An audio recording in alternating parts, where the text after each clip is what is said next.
saat ini tahapan pemilu masih dalam tahapan kampanye, dan dalam waktu dekat kita akan menghadapi tahapan puncak pemilu tanggal 14 Februari.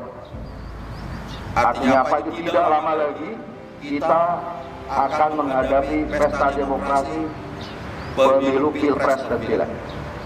Saya minta seluruh anggota Polres Aceh Utara tolong tingkatkan kewaspadaan, tingkatkan deteksi dini, tingkatkan patroli, tingkatkan razia untuk mencegah gangguan Kamtipmas. Dan nanti pada saat hari H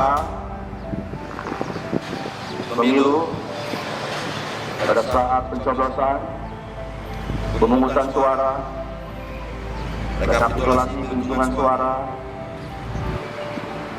laksanakan seluruh anggota yang di TPS, melaksanakan tugas TPS, laksanakan secara profesional sesuai aturan. Tidak ada saya temukan, saya dengar anggota ikut mencatat. Jelas?